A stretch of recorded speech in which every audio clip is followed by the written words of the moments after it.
আজকে বিশ্বকাপ বাছাই পর্বে ছিল আর্জেন্টিনা ও ব্রাজিল দুই দলেরই ম্যাচ। দুই দলই তাদের প্রতিপক্ষ ভেনেজুয়েলা ও চিলিকে ৩-০ গোলে হারিয়েছে। একদিকে আর্জেন্টিনার মাটিতে মেসির শেষ ম্যাচ, আর অন্যদিকে কার্লো আনচেলত্তির অধীনে ব্রাজিলের প্রথম অফিসিয়াল ম্যাচ। এই দুটি বিশেষ ম্যাচ নিয়ে কি বলছেন দর্শকেরা, চলুন শুনে নিই। ধন্যবাদ।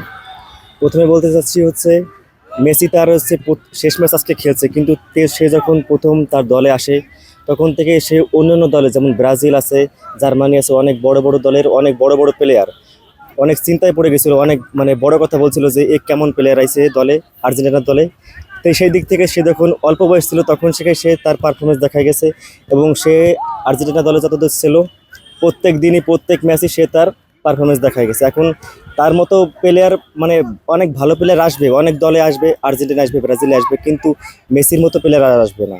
ও যে দেখা গেছে এখন আর্জেন্টিনা অনেক মানুষ সাপোর্ট করে, কিন্তু মেসির জন্য বেশিরভাগ মানুষ সাপোর্ট করে। এখন মেসি দলে থাকবে কি না থাকবে না এটা মেসি বলছে কি, সে কি বিশ্বকাপ খেলবে কিনা এখন সে শিওর না, এটা বলছে।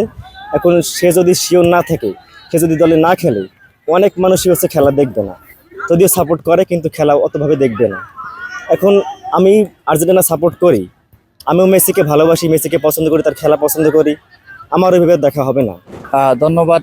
আমরা দেখেছি তিতের পর যে দিনিশ দরিবাল জুনিয়র এসেছে, আমরাও শেষ ম্যাচে এত কোয়ালিফায়ারের মধ্যে দুইটা ক্লিন শিট ছাড়া কোনো কিছু রাখতে পারেনি, কিন্তু কার্লো আসার পর আমরা দেখেছি যে ওনার 3 ম্যাচ, প্রথম ম্যাচে গোল শূন্য ড্র, তারপর 1, তারপর 3, এইভাবে তিনি 3টা ম্যাচে ক্লিন শিট রেখেছেন।